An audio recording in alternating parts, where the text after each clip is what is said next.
I love Japan. I love the literature of Japan. I love its food.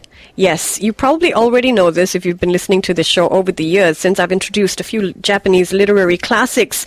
I love the Japanese art forms of kabuki and no, and I particularly love today's book on Japan, which proudly in its title uses the term geek. No, this book is not for geeks, but it's written by someone with a firm understanding of Japan and its culture as it stands today.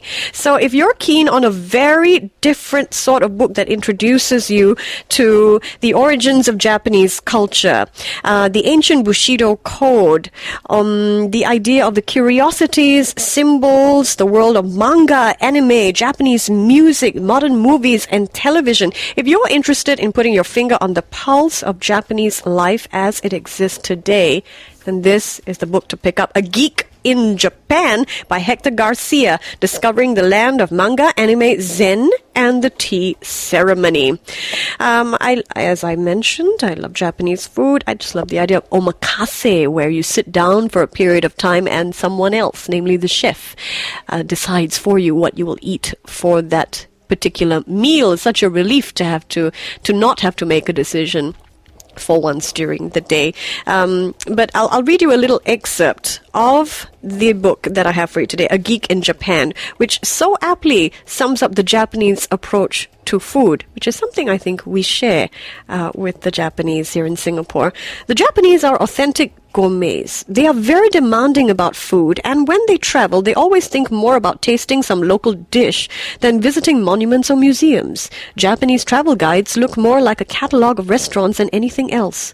On Japanese television, there are a lot of programs that just show people eating, while they talk about how good or bad everything is. In other words, there are food shows about eating food, not preparing it. Even on programs that have nothing to do with food, the characters may suddenly go into a restaurant and sit down to eat. And when a restaurant appears on a television show, it garners a great deal of prestige.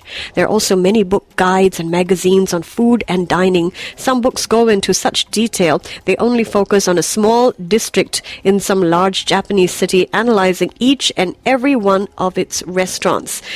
This book is so extensive. I can't believe so much has been put into just 159 pages, filled with great photographs as well. This truly is the guide for anyone who wants to get under the skin of what it means to truly enjoy all that Japan has to offer the world.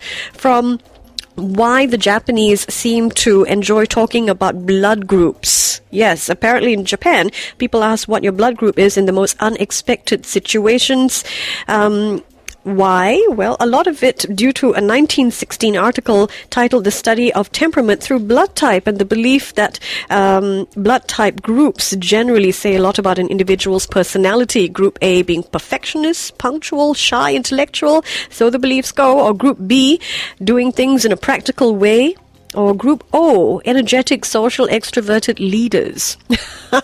Find out more about Japan, the people, the food, the ancient Bushido code, kanji, goes on and on. A terrific book. You don't have to be a fan of manga or J-pop or Zen to pick this book up and understand Japan in a more deeper way. It's also very hip, this book, I have to say. I never thought I'd use the word hip, but here we go. A Geek in Japan. It is indeed very hip. And it's by Hector Garcia. Enjoy the read. This is Talking Books. I'm Michelle Martin.